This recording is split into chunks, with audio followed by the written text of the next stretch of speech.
to the Fantasy Footballers Dynasty Podcast with Borg, Betz, and a baller.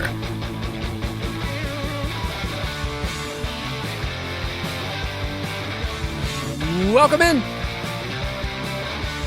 It's Wednesday, March 5th, and we're back. Fantasy Footballers Dynasty Podcast. I'm Kyle Borganoni, and I'm joined by Matthew Betz and Mike Wright. Yes, correct.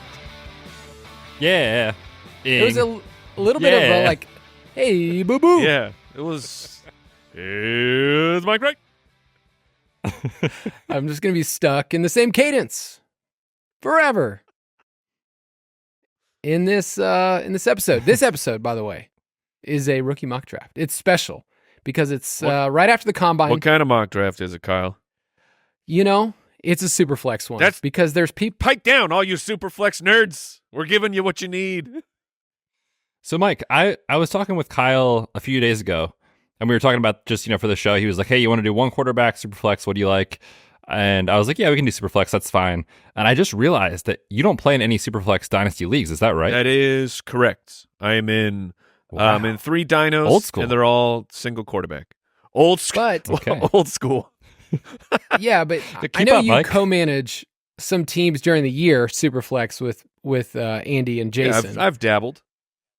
Yeah. And I think when we get to this, into the nitty-gritty of when should you take this player, there aren't hard, fast rules of you have to do this. I mean, we have tons of articles out there on our site, and I wrote one a couple years ago about, do we draft quarterbacks too early in Superflex? The answer is yes.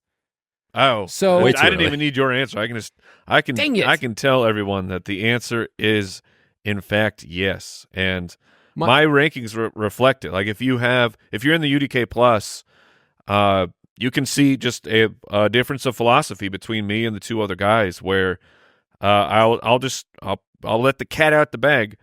Superflex, 2 quarterbacks. I have 3 players ranked above the first quarterback.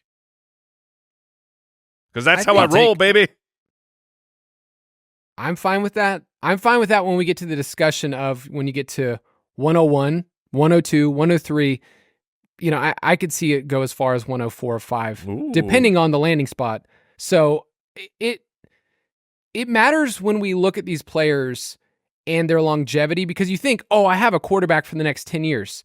The turnover is way more. And like Mike said, you didn't even have to read my article. Mike already knew the answer. Also, tell that to Trey Lance, 10-year pick. Hey, Ooh, new Vikings quarterback, baby. Oh, yeah, we'll get into that. We're back. Oh, it's happening. We are so back, baby. I mean, Man. I left the light on. I never left. He's still on my roster. It's not hard when you have like 30 people on your roster. You're like, well, it's a Superflex league, so I'm staying in it. No, I'm talking in a single quarterback league here, Kyle. Mike, that's just I'm sick. down okay? bad, guys. Do you hit me? I'm down. Let's go. Let's keep going. So we're going to do a Superflex rookie mock draft right after the combine. We'll give you some of our combine takeaways. And if you go to udkplus.com, UDK Plus. Do we need to pick up another domain here? UD We have to get every single iteration, every letter. UD Clay? udkplus.com.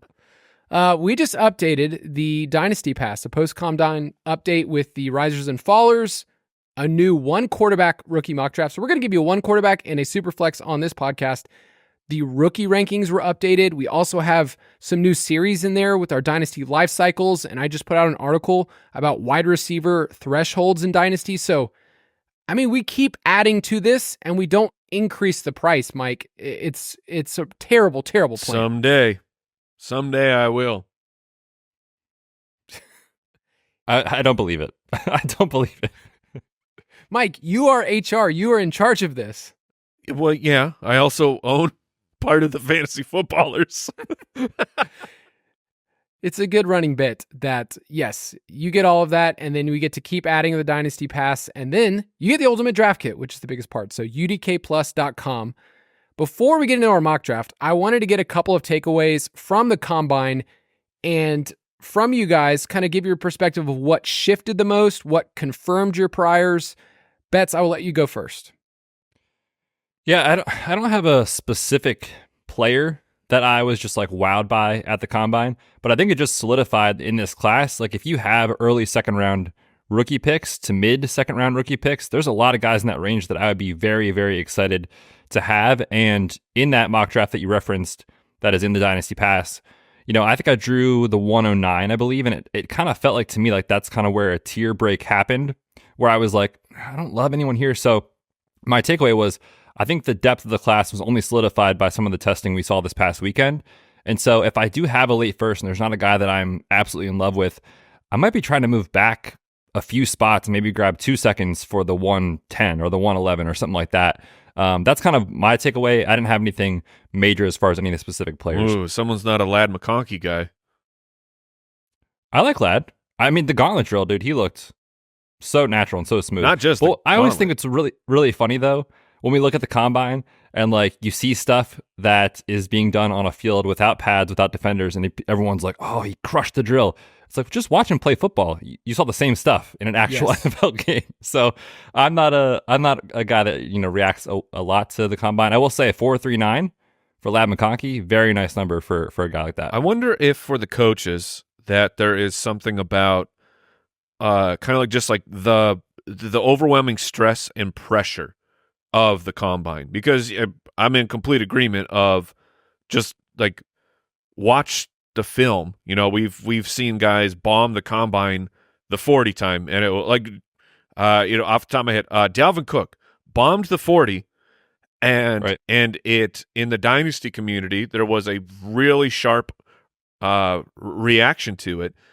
He didn't like plummet out of the first round of rookie drafts or anything like that, but it was that was the Fournette year. Am I remembering that right? Where it was 2017. Yeah, so both Fournette and Dalvin Cook, where it was like people are like, I like Dalvin more than Fournette, and then no, I like Fournette more, and then the 40 happened, and it was, oh well, give me Leonard Fournette. Don't give me this slow, lumbering, big fat guy. And it's like, no, it's Dalvin Cook. He's really good at football, and it turned out that he was. So and teams knew that. I mean, Dalvin Cook still went in the second round of the NFL draft.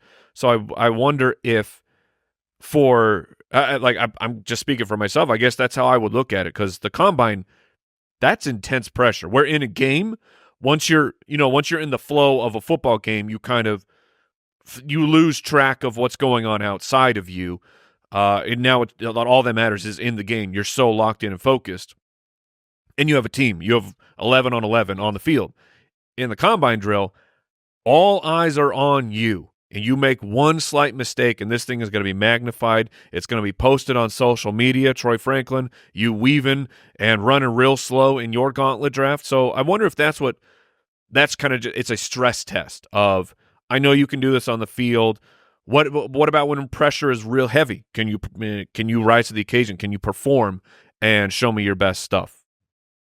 It's tough because, and this is a term that's been thrown around a lot this week, is that we don't want to double count the combine. Yes. It matters.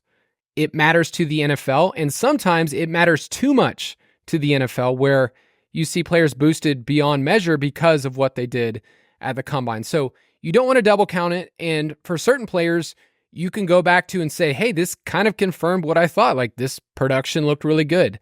So you may have already had a player boosted up, and then the combine makes them look even better. You have other players who bomb the combine, like Troy Franklin, and then you go back like, wait, but I liked his production, and now does the NFL not like him as much? And you kind of go back and forth, and you remember that there's cases across the board of people that killed the combine bad in the NFL, people that killed the combine and good in the NFL, people that didn't run a fast 40, like Antonio Brown ran on the 4.5s, was ashamed of it. He interviews later said like, oh, that was just so bad. And on an NFL football field, obviously it looks different. So we don't want to double count it, but we know that the NFL, it does affect them. And so we have to pay attention because it goes along with draft capital. So I don't know. It's a tough thing to navigate through. Yeah, it is. I think one thing too, just thinking about when you were talking with the 40, like it makes zero sense to me that we have these players that don't actually line up in the 3-point stance, line up in a 3-point stance and then run as fast as you can. It's like when you watch these guys do it, it's like a skill-based thing. Like you can see the guys that actually ran track in high school. They know what they're doing out of the blocks. Like when I have these guys line up in like a wide receiver position, stance at the line of scrimmage, or running back with a helmet and and then shoulder run the 40, pads on, like it doesn't make any sense. So Hey, Xavier Worthy, he has track speed and he ran it in high school. You could tell. Now, I loved what I saw with the 40. Broke the record. How about you, Kyle? 4.21. Are you kidding me? Kyle, did he look slower? I loved it. Guys, Kyle that was such an awesome learned. feat. I'm impressed. I hope you guys are as impressed as I was of him running that. Kyle just learned that Xavier Worthy is actually fast, so this is this is good. But in Kyle's defense, I mean, you slap a whatever 5-pound helmet. I don't know what a helmet weighs, but I know that they're if you were not used to a helmet, they're really heavy, and put some pads on to restrict your actual range of motion while you're pumping your arms there. Maybe it makes a difference. Maybe Worthy in full pads and a helmet is actually slow. Maybe. Okay. So last week when we were talking, 2 weeks ago, we were talking about Worthy. Betz brought up, I think he's lightning. I go, man, when I was watching the game film, I didn't think he was as fast. Apparently I was really wrong. You were just grumpy. Apparently I didn't like. Now, I will say with Worthy, because he's kind of the prime example of how high do you boost him. We'll talk about it in the draft today, but it's like, you should like Worthy because as a freshman, he was freaking awesome. Yeah. At Texas, he was awesome against Oklahoma that year. Like he was incredible, and he's been a pretty steady performer. Now, 165 pounds, if you want to use his weight-adjusted speed score, it was actually the 9th best this year among wide receivers. So you just weigh all of those things. The combine's part of it. But I just want to say the running backs overall seem to impress. I know we've talked about this being a down year, but I feel like there's a number of running backs that I would say, you know what, in the second round, like Betz said, like I'm willing to take a shot. And I think Trey Benson kind of solidified. We liked him as the 1 or 2. Oh, yeah, we did. So in a 1 quarterback league, I think he makes sense as the first one off the board. It's just how early ahead of some of these other wide receivers does he go? So I'm assuming you really like that a lot, Mike. Oh, I enjoyed Trey Benson's performance very much because it confirmed what I had already believed about Trey Benson. But you got the measurables, and it's like that 215 area, like that to me, that's primo running back weight. That's a weight where you can still be really fast, really shifty. So it's, like as incredible as Derrick Henry has been over the course of his career, that archetype of a running back, if you get matched up with a team that just they can clip you in the backfield and you're not able to get the locomotive up to speed, they can shut you down. Now, but then when you're real fast and shifty like Trey Benson, it takes a little bit more, and the weight is at a point where should he land with a coaching staff who believes in the 3-down running back or believes in, I need to give the most snaps possible to this player, that weight and his frame can hold up to it. And then you add in the speed and his production profile. I'm very excited for Troy Benson. It reminds me of at least, what I think is going to happen, which I believe that Troy Benson will be you're saying not Troy. Trey. Yeah, Trey. What? Okay. Troy. I'm correcting myself. I've been saying it wrong the whole time. But Benson, if he's like a round 2 pick, it's going to be fascinating. Just like how the Kenneth Walker year, where he eventually rose to be like, this is the premier running back for fantasy football, but he was then surrounded by a bunch of really talented first-round wide receivers. So if you're in that middle of the first, as long as Benson gets that round 2 capital, I think it'll be okay taking him over some of the first-round wide receivers. For sure. I also think there's some guys that were on the radar that we kind of talked about in passing, Jalen Wright, and you kind of got to see like, okay, well, I think the NFL is going to take notice. This looks like a player that can be day 2. So yeah, there's just more intriguing running back prospects, and I'll mention this too with tight ends.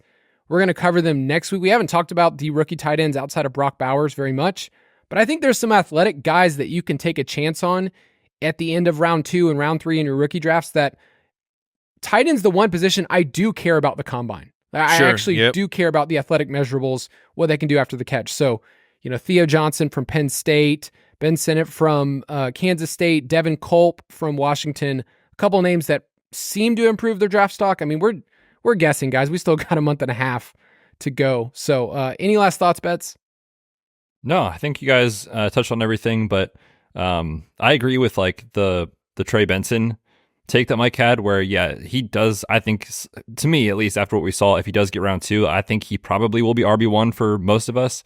Just for reference, like his weight and his speed comparable scores are like, it is like the Kenneth Walker, Jonathan Taylor-esque type of athletic profile. So he definitely checks that box, and I think he was one of the big winners this past weekend. The thing I was most disappointed about was, like, I wanted to see Will Shipley go out there, and I was like, in my notes was, I'm excited to see. I want to see him run the 40. What is his actual time clock out at? Because he is a very interesting player, running back out of Clemson.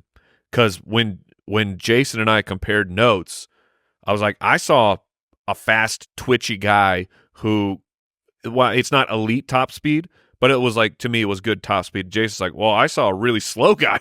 I'm like, that's the wildness that is film watching and comparing notes. So I was really excited to see him actually get some measurables out there, but we did not get it. Yeah, his pass catching profile obviously is really, really good. Yes.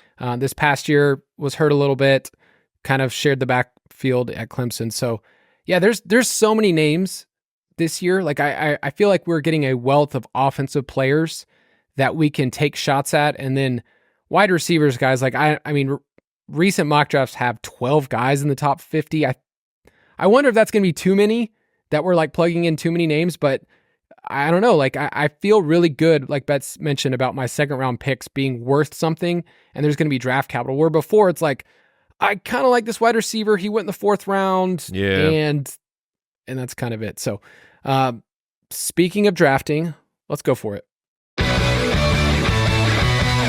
The Fantasy Footballers Mock Draft. We are going to get into it. 2 rounds for a Superflex rookie mock draft.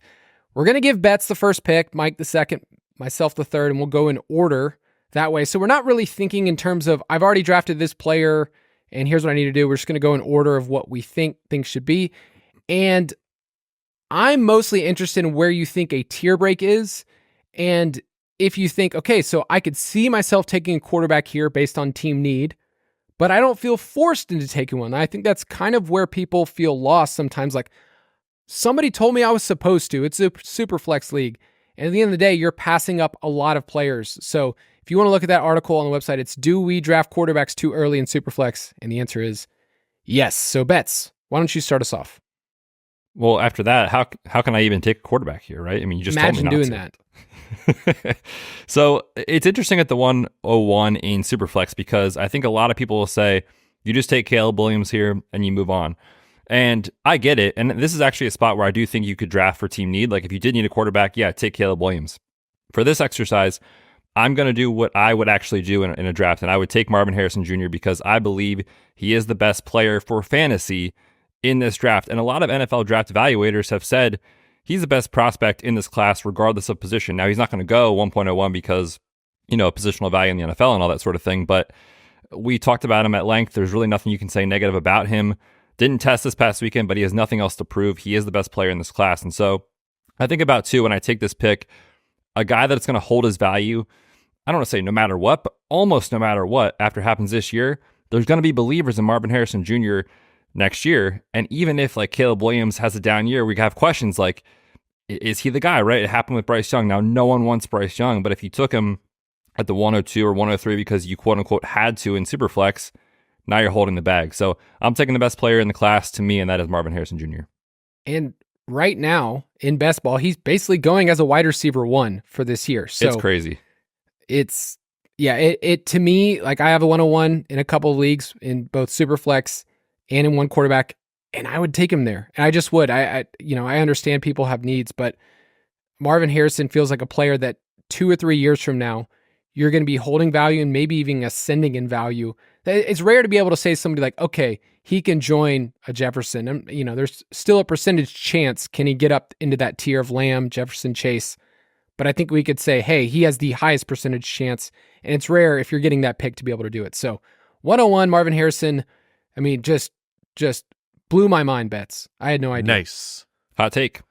All right. I'm going to, because we're in Superflex, so I'm just going to read a list of the recent first round quarterbacks of, just so we can get our heads wrapped around these players who we have information on them. And like, would you be thrilled that in a draft, in a Superflex, you bypassed the really high-end positional players because it's Superflex, so you got to have the 2 quarterbacks. So this past year, Bryce Young, C.J. Stroud, Anthony Richardson. Stroud feels like a hit, but I still have the questions of, even though he's the hit of the NFL quarterback, what is really the fantasy ceiling for C.J. Stroud? They could add another big-time wide receiver in this draft. That could happen, and then we'll get really, really excited.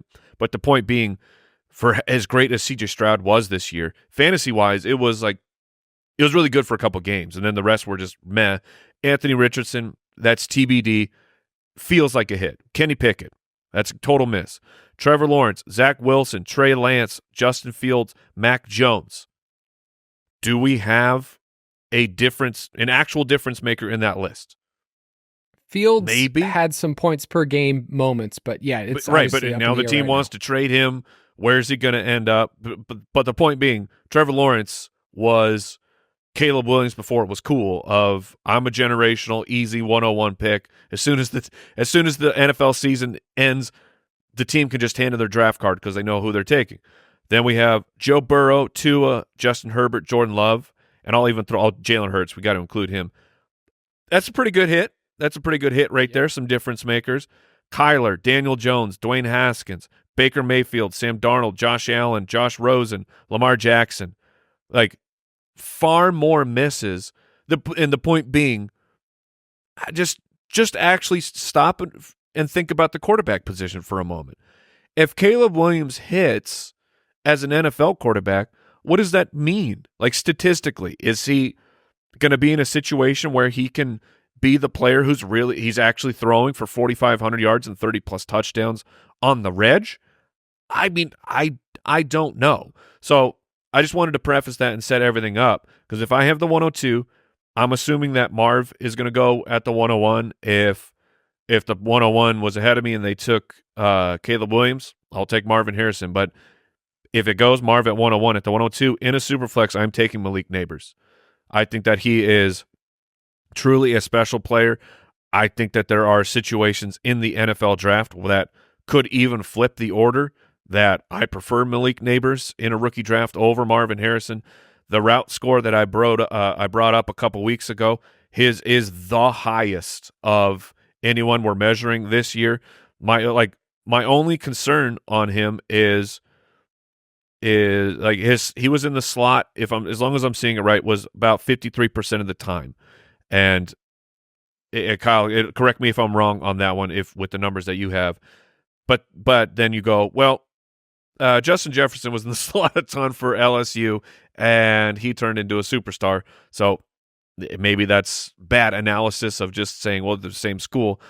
But Malik Neighbors is easily my 102, even in a Superflex.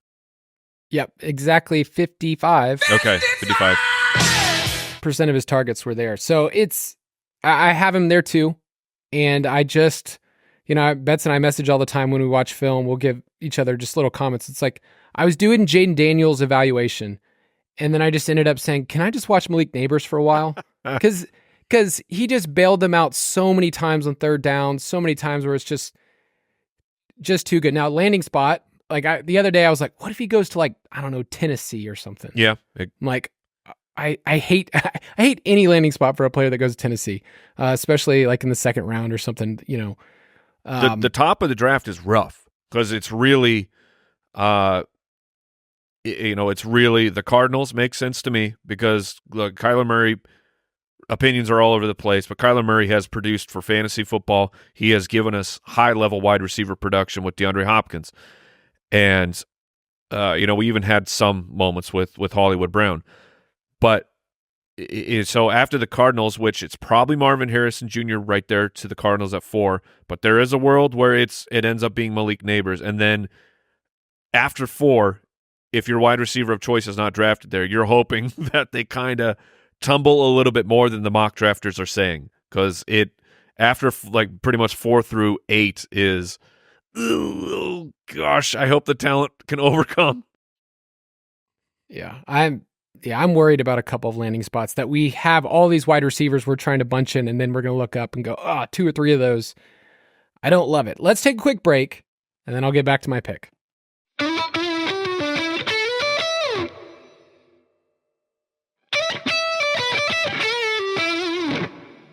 So we started off Marvin Harrison Jr., Malik Neighbors, the first 2 picks of our Superflex mock rookie draft, and I think this is where I would take a quarterback. I'm not 100% convinced that Caleb Williams will be the best fantasy quarterback. Same. But I do think that it's worth swinging away with somebody who's the 101, and we've seen have some monster seasons. I would take Caleb Williams here, but I don't feel like 100% like I'm going to look up 5 years from now and he is the number 1 fantasy producing quarterback of this class, but I'd rather take someone taken there with his pedigree, won the Heisman, everything else. So Caleb Williams at 103, I would take there. Yep, makes a lot of sense to me. I was going to take him if you didn't. I think I'm also going to take quarterback, and this is kind of where I think it gets a little interesting because in the NFL draft circles, it seems to be 50-50. Like some people love Daniels, some people love May.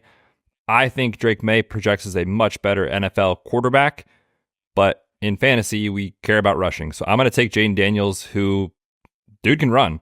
Now, he needs to learn how to not get killed when he gets hit. Yeah. And maybe slide and get out of bounds every once in a while, but you can see it. He has that in his game. And we just saw what Anthony Richardson did last year in a small sample size. Difference maker for fantasy potential with Jaden Daniels. He's going to be so hard because I kept going back. If he goes to the Patriots and he goes to a team that wants to run the ball, their OC's Alex Van Pelt, it's like, is that going to work there with play action? He never really did play action in college, and that's like what the Browns offense was predicated on when he was there.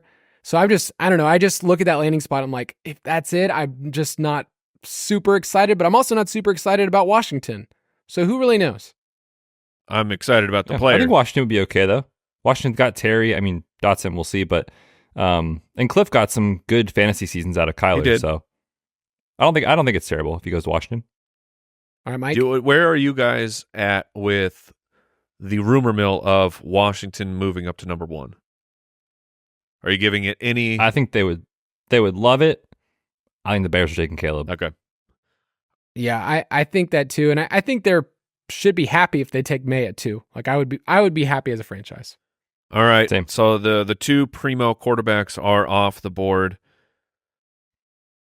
It's hard to know especially at this point because there is so much smoke with JJ McCarthy out of Michigan rising up draft boards. People like saying that I'm hearing, from anonymous sources, of course, but hearing that people may like JJ McCarthy more than they like Drake May. JJ McCarthy's in play for a top 3 overall pick. All of this stuff.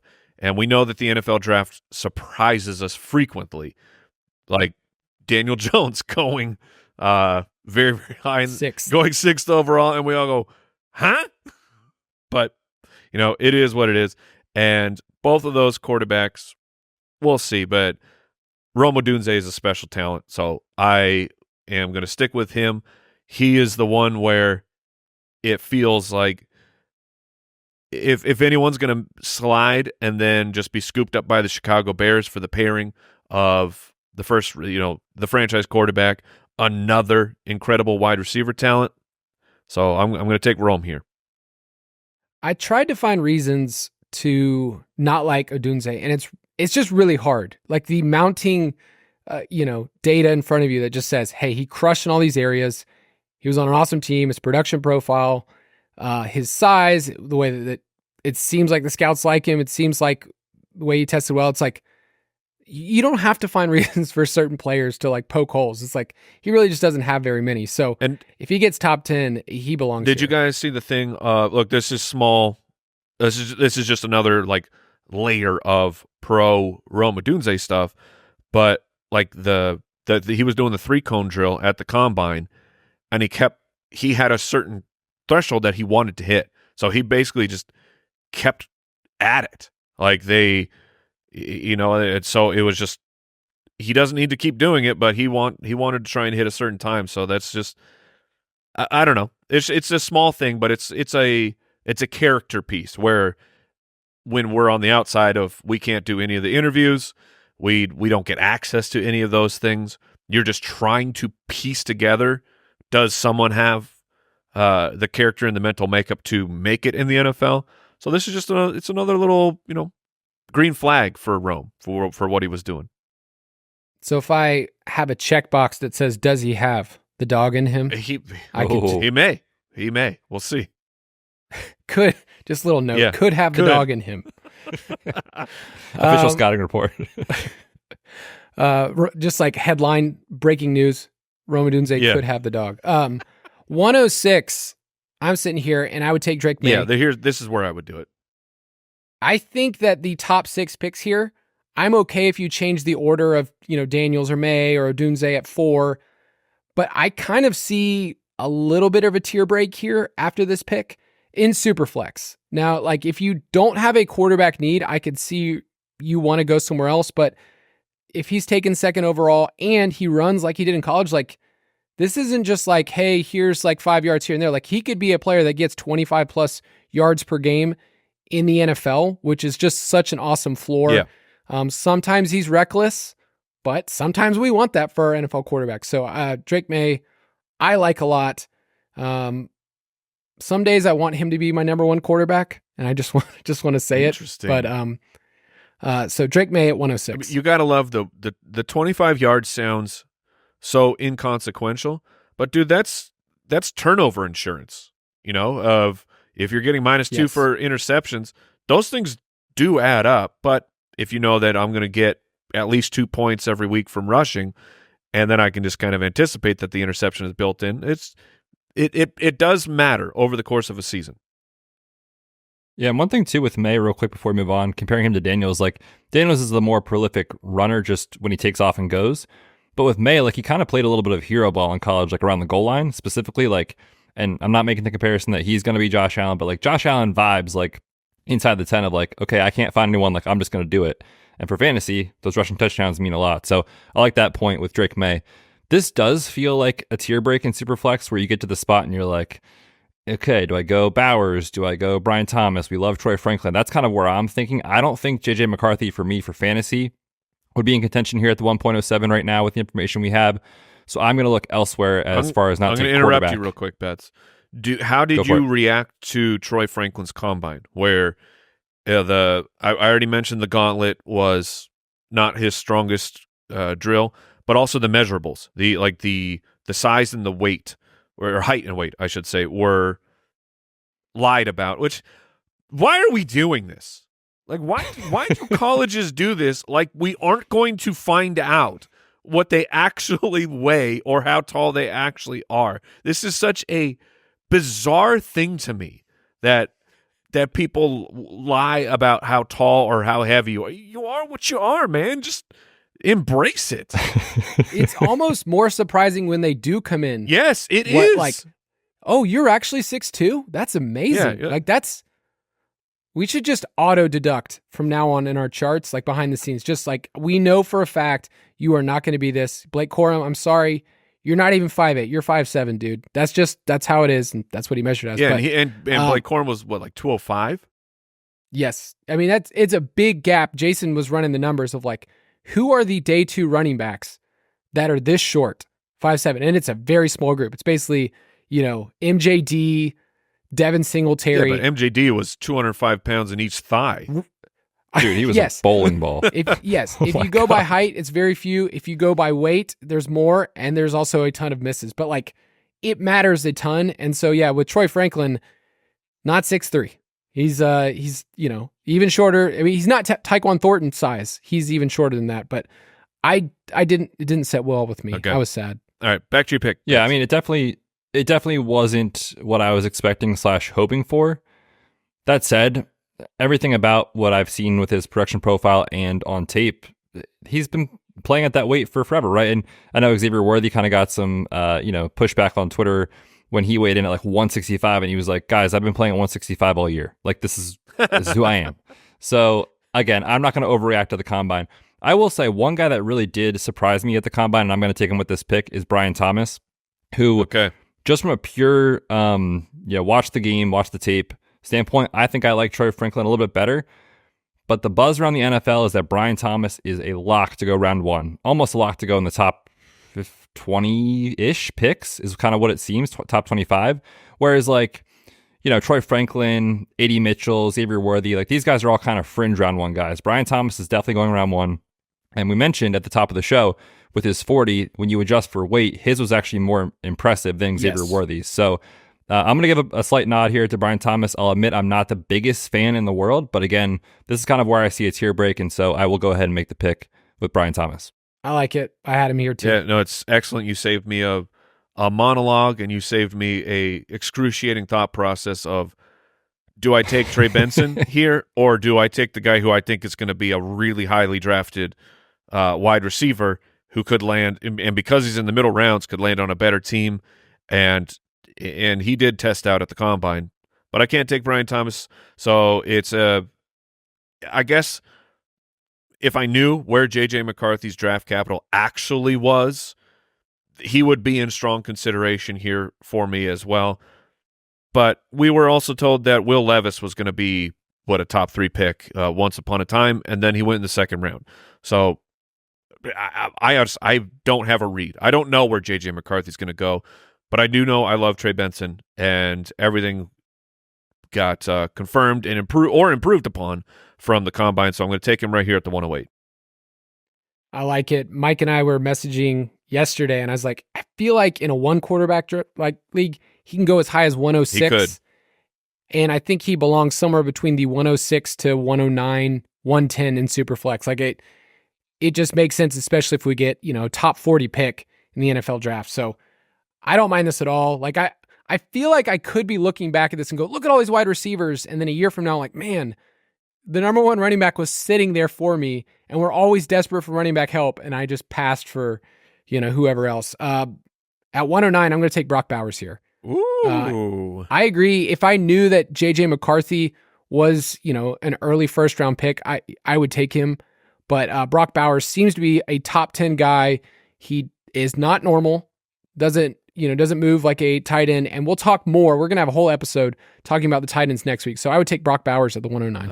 Okay, Betz. I like that pick, Kyle. I was going to take him. I actually almost took Troy Franklin with my last pick. So this is kind of easy for me. I'm going to take Troy Franklin here. Again, not overreact to the combine. It is a data point. It obviously matters a little bit. But this was a guy that was productive in college. Had everything that I like to see. I looked at tape. So still a guy, and he's not going to get like buried in the NFL draft. He's still going to go maybe back end of round 1, but almost certainly a top 50 pick in the NFL draft if he sneaks into round 2. So Troy Franklin out of Oregon, a guy we've all been high on the whole process. So I'll take him here at the 110. Okay. So that it would have been another decision of, do I keep skipping on the quarterback of J.J. McCarthy, or do I take Troy Franklin? But you went with him. So I will stop the slide. I will take J.J. McCarthy here. We keep harping on it, but again, the first round draft capital matters so much because it gives him time to acclimate. It gives him time to really fail. Like, look at the Pittsburgh Steelers. Kenny Pickett was taken in was he 20th overall? I can't remember. 20? 20th. So, yep. I think the most NFL watchers are like, no, that we know what we need to know about Kenny Pickett, and yet they are still talking about Kenny Pickett might get another year to show that he could be the future of the Pittsburgh Steelers. That's what these guys can get with the first round draft capital. Sometimes you draft Josh Rosen and he gets 1 year and everyone finds out that it's not going to work and then it's done. But for most guys, they at least get multiple years to try to show that they can grow and become a true franchise player. So I'll take J.J. McCarthy here. And JJ was pounding some cheeseburgers, man, because he came in 15 pounds heavier. Thick boy. I mean, what a great thing. Hey, for you to get paid millions of dollars, here's what I need you to do for the next 2 months after winning a national championship. Just eat, dude. Just eat. Get big, that JJ. milkshake you've been thinking about? Have 5 of them. Go for it. That is actually a good point, Kyle. I was pleasantly surprised with where he came in because, I mean, all offseason last year, we were like, is Bryce Young even big enough to play quarterback in the NFL? And obviously different size, but and on Michigan's profile and stuff, like he was listed at like 202, and we were like, is this dude even 200 pounds? Right? And then he comes in and he did go on the milkshake and cheeseburger diet and certainly put any of those concerns to bed. So very good. It's a funny little spectrum because, we're joking about whatever the posted college weights are, and we're like, oh, that's not real. And then we're like, okay, but I'm really paying attention to what they are. And certain players, if they come in fatter, we're like, oh, hate that guy. JJ McCarthy, like, love that he's fat. Love that guy. Well, we don't know. I mean, I didn't get any tummy pics. I just saw the weight. Oh, man. It's not Brady. When Brady came in from Michigan, with his shirt off, it didn't look so good. But McCarthy looked like, good and thick. So I'm going to take the last pick of the first round. My guy, Xavier Worthy, who I've just always believed in. He's I've fast always enough said for you? good thing. Some say that he is fast enough. But I will draft him as the combine is the cherry on top of an already awesome production profile. And he also won at all, 4 levels of the field. So be interesting where he goes. I see a lot of people right now saying, oh, the Chiefs, 32. Well, if he goes to the Chiefs at 32, he's not lasting this long in a draft. He's shooting up 2 or 3 picks easily. Dude, the teams at the end of the first with some of these wide receivers that will be available, Buffalo, it's going to be brutal to make your decisions of like Harrison and Malik, to me that's locked in, but it's like, okay, Rome Odunze, who is a favorite among the draft community. If he goes at whatever to the Bears, but then one of these other guys goes to the Bills or the Chiefs, that will be a really fun exercise in opportunity versus how you view talent. I'm stressing about some of these picks. Betz, you mentioned like 109, 110, 111 in a draft where it's like, I feel like I'm only going to guess wrong. I feel like it's only setting me up just to fail. But hey, these teams, if you have that pick, that means you did well, right? Yeah. Or you traded it away. Yeah. Exactly. You can't feel that bad.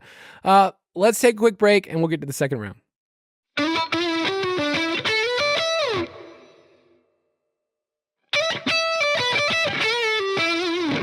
All right, we're into the second round of our Superflex rookie mock draft. And I wanted to start this off. Betz has the first pick. Just to ask a question, we got a couple of these on Discord, and I think it's worthy of the discussion before we get in the second round, because we only had one running back drafted in the first round. It was Trey Benson. Mike took him. But is there a spot where the running back run starts? So, Betz, do you have that in mind at all? Because this is where everybody has needs at running back in Dynasty. I don't care who you are. Like, you need depth. And I feel like you can find 3 to 4 backs in the second round that could be the answer for your team. Yeah, it kind of feels like right around this range in a super flex league, like 201 to 203, somewhere in there is where the running back run I think will start. And I would even actually consider Jonathan Brooks with this pick. I love the tape with him. Obviously, the ACL is a concern for year one, and does that affect his draft position and stock? That certainly is a concern for me. But Blake Corum has his believers, right? I think you could justify him with this pick if you really needed running back. The wide receivers here, I do like, but I don't love. And so if someone was like, hey, I really need running back and I love Jonathan Brooks, I would not fault anyone for going with that spot right around this range. So you're going to pass. That's what I'm hearing. You're just going to say, hey, you know what? I'm good. I'm not going to take a running back here. Do you want me to make the pick? Go for it. Okay, I didn't know if you wanted to talk about that concept anymore, but with this pick, I'm going to take A.D. Mitchell. Now, when we talked about him with Jason last week, there was a lot of negative on this show about him, and I still feel a lot of concerns. Career best 1.72 yards per route run in college is terrible. Never had a season above 2 yards per team pass attempt. Red flag after red flag after red flag. But again, the combine really helped his. But the combine really helped his stock, and a lot of buzz out of Indy now is this guy seems like he could go round one. Whereas, entering last week, I think a lot of people were like, okay, maybe we could see him as like a mid to early round 2 pick. But again, if he is one of the candidates to go to the Chiefs or the Bills or any of those teams in that range, you have to keep your mind open to the idea that he could be better than you think. So I'm not a huge A.D. Mitchell guy, but I totally see the case for it. And in the second round, I'm shooting for upside anyway, so I will take a shot with A.D. Mitchell. His comps before the combine were, he's kind of like T. Higgins, just a lighter. I mean, he's not 6'4". like T. Higgins. He came in at 6'2". So you have to change a little bit of perspective, but pretty quick.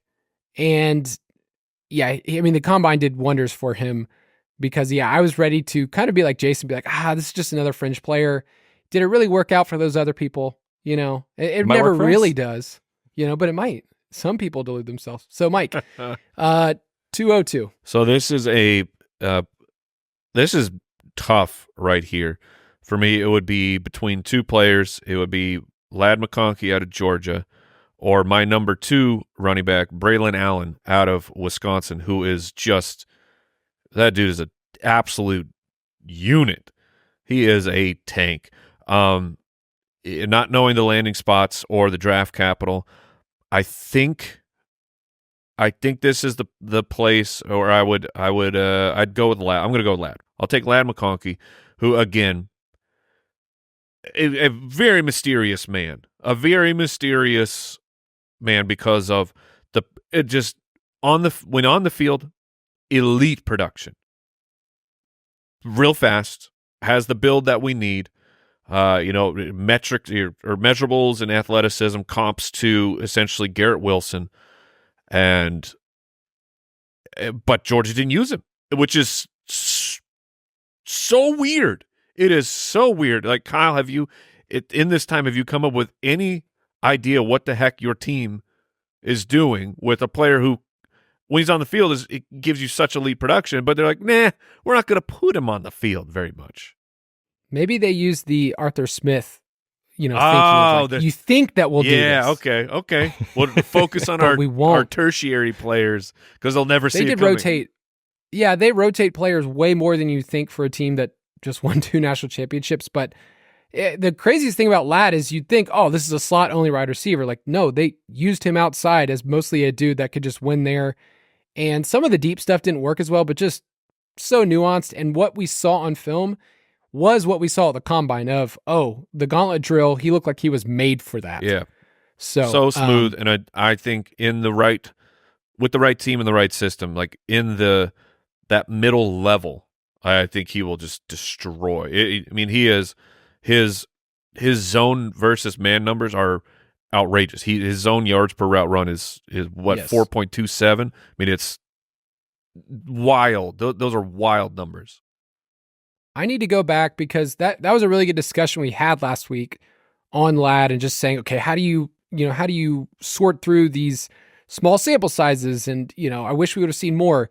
I need to go back and just see, like, how often do we have a player drafted round 2 or, even higher that has that low of a sample size? Because it's wild where you look back and you're like, okay, well, there's players that like were fringe dudes like Rager or Henry Ruggs that weren't like full-time players, but they were taken the first round, so you can't argue, but he's going to be probably in the second round, maybe end of first. Right here at the 203, I'm going to take Jonathan Brooks, who is the running back I prefer for fantasy. I can see the route for Braylon Allen just muscling in 8 to 10 touchdowns for a couple years.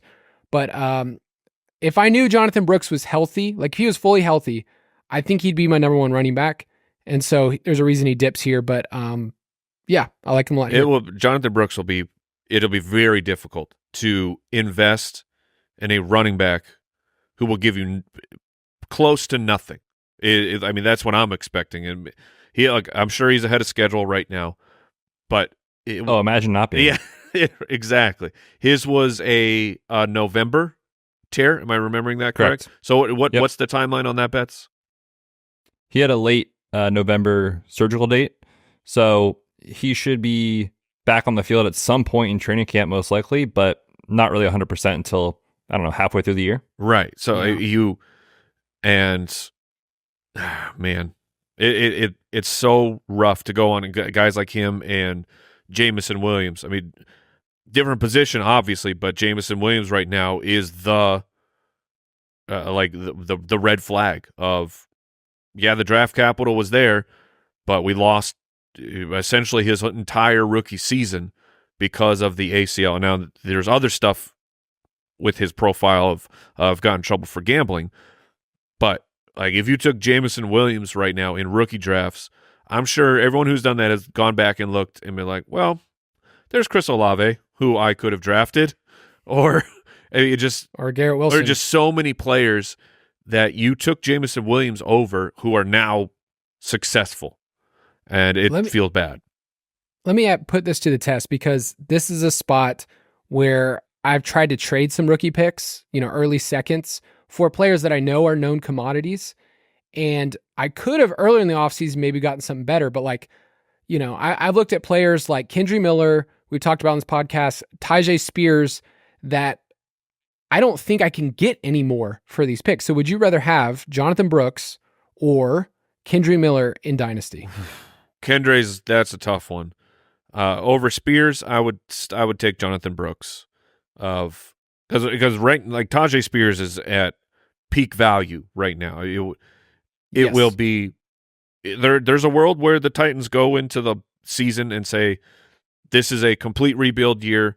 Let's not invest in the running back position." And Spears he's the dude, and he has a good statistical season. Rachaad White season, right? There's a chance that happens. More than likely, they're going to bring someone else in who will then eat up more of the value of Tyjae Spears than you want. So between those two guys, I'll go Brooks. With Kendre Miller, I think I'll go Kendre. Betz? I think I would take Brooks over both. I think it's very tough, but with Brooks, like you already talked about these guys that miss year one, and we all love Kendre Miller's tape. But let's be honest, like if it doesn't happen in the first month of the season to 2 months of the season this year for Kendre Miller, like probably not happening. Sure, right? Yeah, that's a fair point. And that could be what happens with Jonathan Brooks too. So I would just like reset the clock, if that makes sense, and kind of it does. Yeah. Get the younger guy and go with that. And then Tyjae Spears, he's so interesting because I see the path right where it is like, oh, it's Rachaad White.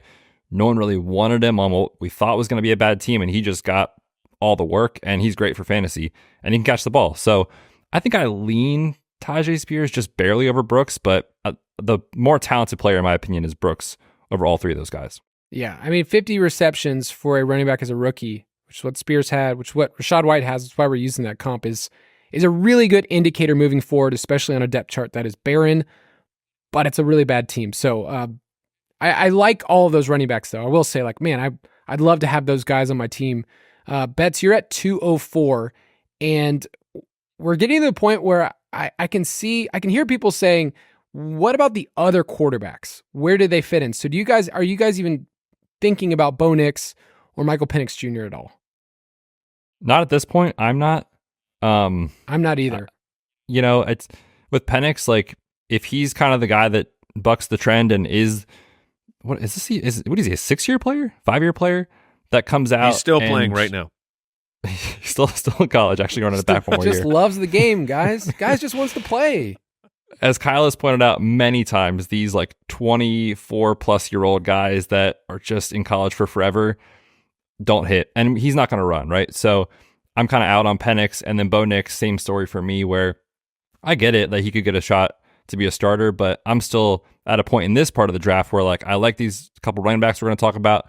You could shoot for the moon with Keon Coleman with this pick, guys like that, Roman Wilson we like, so I'm not considering them yet. Mike, I'm mostly out on Penix, and then Bo Nix, I mean, he'd need the draft capital, and I kind of see him just slowly sliding from everyone's like, oh, this guy could go 20th overall to like, this is going to go second round or third. We're getting into the range where I'm cool taking a shot with Penix. We're close. Okay. But Betz has a pick first. That's true. Yes. Let's keep the running back train going here. And again, I don't know why I keep doing this in this draft, but I keep taking guys that I'm not super high on. but for this exercise, it makes sense for where they're going. What could go wrong? I'll take Blake Corum, who, I'll take Braylon Allen on the show. His last, just put it in, Kyle. Yeah. His last year with Michigan, so inefficient. But if you go back 2 years, this guy looked awesome. And, this is a guy that I think the NFL might like a lot more than us fantasy nerds. When you look at like these guys that just can carry a full workload, might get back round 2, early round 3 draft capital, could be a starter somewhere. Like in Dynasty, obviously that's super valuable. So I will take Blake Corum with this pick, even though I'm not the biggest believer in his talent. The thing for Blake Corum is the Chargers, do they have their second round pick? I believe so. Okay, because when that pick rolls around, and if the Chargers have not made a splash in free agency at the running back position, which financially it seems like they're not going to be able to do, I think we will learn a lot about how much does Harbaugh actually like Blake Corum, because if he loves him and Blake Corum goes to the Chargers in the second round to a team that is going to be the highest of T, the most capitalized T you've ever seen, and he takes his guy, then you have to push the chips all in. You got to take that chance that he becomes, like basically the new Frank Gore type of a player, where he's just going to get the ball so many times, but maybe that doesn't happen. But there's a world where it does. What if? Yeah. So they have the 37th pick in the second round. What if they took him with the 69th pick in the third round? Then it would be nice. Okay. That'll work. I mean, the bottom line is he just needs to be a Charger. Okay, that's all we need. If he gets day 2 capital and he ends up on the Chargers, I will be, I'll be in. He's going to end up going to some team that we're like, dang it, and I don't know what to do with him. More often than not, this is what happens, because when we're making our projections and our predictions of what team is going to draft what player, we're all drafting with our personal bias. We're looking at the teams of, well, it makes sense. They need this position. They also need defensive players, and we kind of try to. We don't care about that. Don't worry about the defense. Just load up on these offensive players for my fantasy football team. Also, I'm going to take Braylon Allen, who is a tank. I was looking at landing spots for him because I feel like he is so dependent on what coordinator says, I can use this guy. And there's a couple landing spots in the second round. Like, there could be a team that just says, like, this is a different body frame than anybody else in the draft. I mean, he's just different than the other running backs. The Giants have 2 picks in the second round, which is kind of an interesting landing spot considering they don't have a running back on the roster. It's Eric Correa. It's Gary Brightwell, your boys. Classic Gary. So I like that pick, Mike. I would have taken him over Corum. Definitely would have done that over Betz. For me, I hate myself if I take Keon Coleman. It's the back of the second, though, man. Just take him. Come on. What could go possibly wrong with taking him? I feel like I can't take Bo Nix here. So, yeah, I'm going to go Keon Coleman and hopefully not regret it. Okay. Do anything else you want to say about that, or just you hate yourself and let's move on? Keon Coleman, we thought he would test out way better at the combine, and he didn't. So I kind of hold that against him, which is probably terrible considering I don't hold it against others. But, Coleman has some of the lowest numbers against zone, lowest numbers yards per out run, and I just don't like boom bust players. But he makes sense in the second round where it's like it's not costing you what, a month ago people were taking him at the 108, 109. So 206 is fine.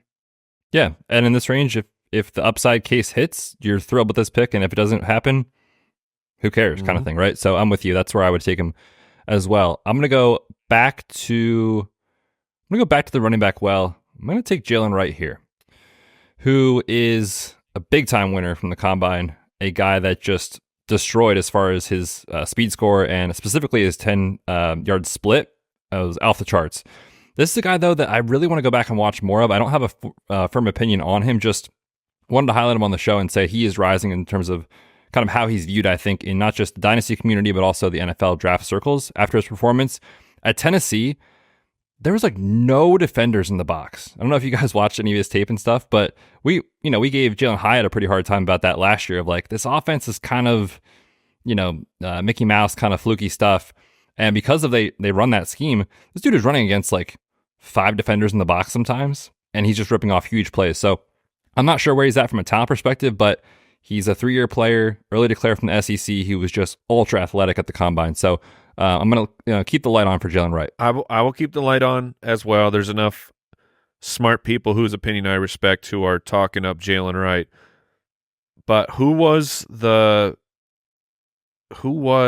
thought he was Tennessee. There was a running back that draft Twitter thought was the bee's knees. And John Jalen Kelly. Hurd? No. What was it, Betz?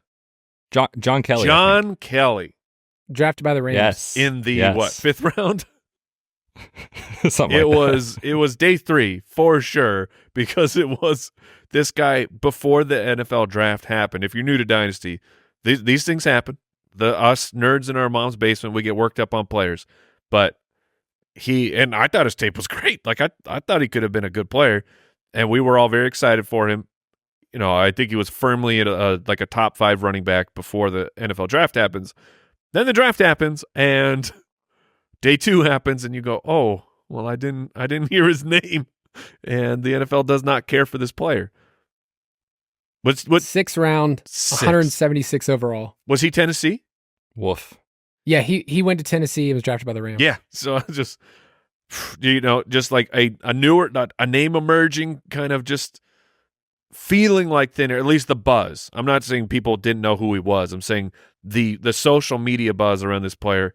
So that's my concern on him. But the tape is okay and the measurables are there, so we'll see. All right, I am back on the clock. I too don't want to draft Keon Coleman. So he's already gone. Oh, that's right. Oh, Kyle took him. That's right. Thank goodness.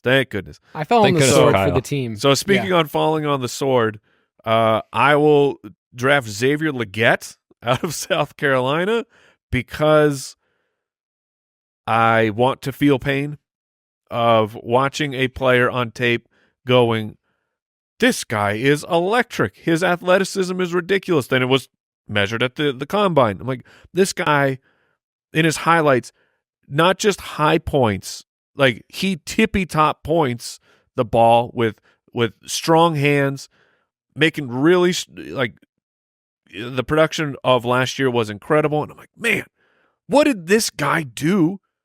But with this kind of a campaign, he has to have something prior to this. And the answer is no. And I don't know that anyone has any idea. I tweeted out, make Legette's first years in college make sense.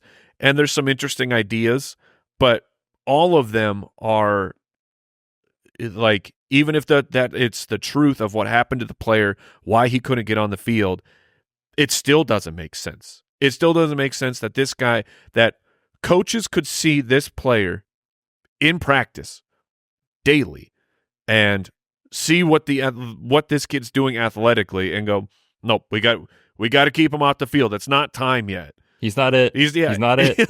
And last year he was, in fact, it. So it's very, very scary. But we're at the back of the second, so I think that the upside case is there, and I'll take Legette. Jason talked himself in, out, and in again last episode. That sounds about right. Like, oh, man. I will take Devontae Walker or Tez Walker from UNC.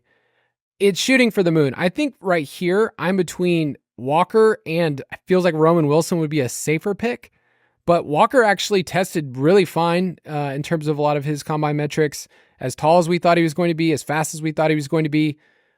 It's still hard because there's a lot of go or hitch route stuff. And I don't know if that fully works in the NFL. But it seems like he's moved into being a firm day 2 wide receiver. And that's where he belongs, kind of in this late second round. So Devontae Walker at a UNC. Betz, finish us off. Love your analysis there, Kyle. He tested very fine at the combine. Not great, just very fine. I'm going to take Roman Wilson, the guy you just mentioned. We've talked a lot about him. I think he's just a really, really good player. Will he be an alpha wide receiver 1 for your dynasty team? I would be shocked. But could he turn into wide receiver 3 flex guy for you in dynasty? I think that is very much in the range of outcomes. So I like Roman Wilson quite a bit here in the back of the second.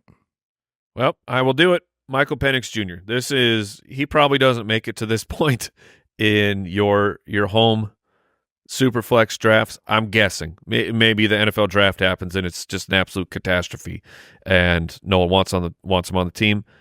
But I mean, big time production, takes a team as far as he did.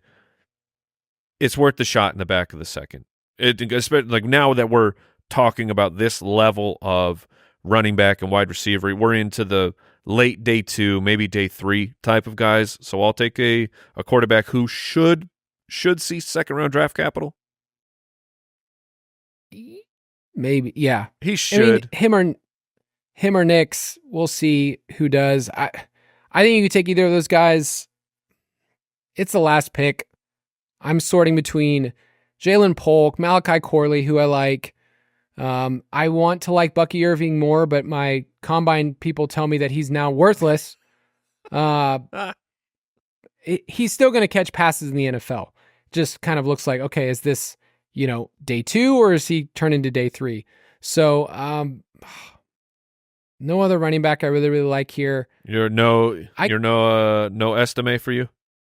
No, I know he tested poorly, but then there was that report of asking, anonymous people at the combine what the teams, who is currently your favorite running back, and it was all over the place. It was like Benson got 2 votes, Corum got 1 or 2 votes, but Estime still got 2 votes, at least in this very intellectual and rock solid survey of anonymous people. Which is the perfect plant. We really like this guy. Yeah. He's our favorite running back. I thought of that too. Please don't draft him. When has that ever gone wrong? Yeah. Everyone really, look, there's this other team that really likes him too. It's just 2 teams conspire together. I'll take Jalen Polk, who, when we talked about his film, we said it's all over the map. I mean, highlight reel stuff. I thought his hands were actually really good, but there's also really low moments and drops and things that I was just like, their team had some of the highest highs.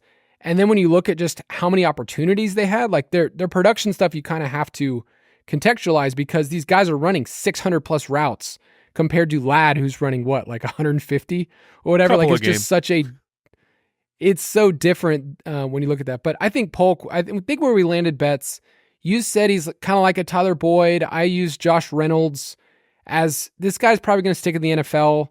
Maybe you'll get some flex worthy stuff out of him, but it's hard for me to see his ceiling. But the 212, give me some guy that I can flex in my lineup. So any other names at the very end that you guys just want to briefly mention? Like, hey, I thought about this guy. Let's see. Polk would have been the last wide receiver I would have taken there. Again, I don't have any read on what the NFL thinks of Will Shipley. I liked him.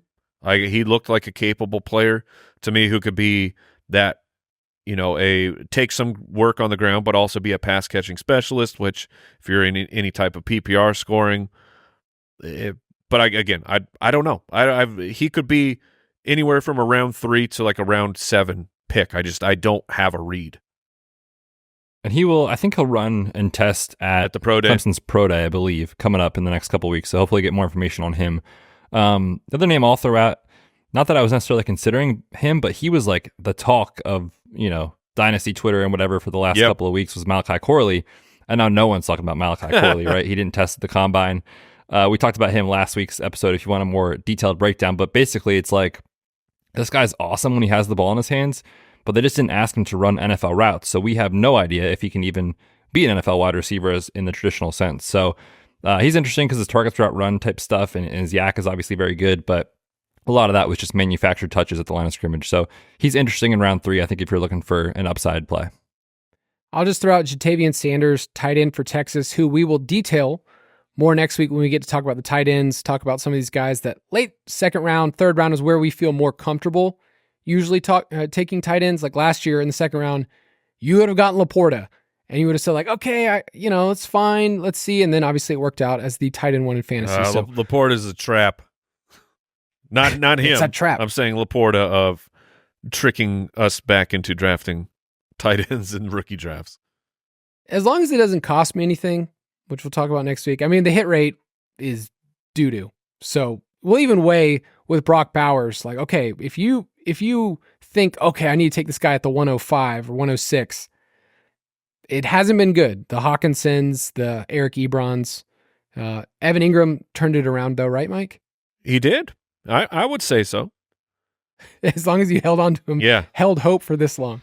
So, all right, we will talk to you again next week. Go to udkplus.com and get in on that Dynasty Pass. Goodbye, everybody. Thanks for listening to the Fantasy Footballers Dynasty Podcast. If you want to take your Dynasty skills to the next level, check out thefantasyfootballers.com.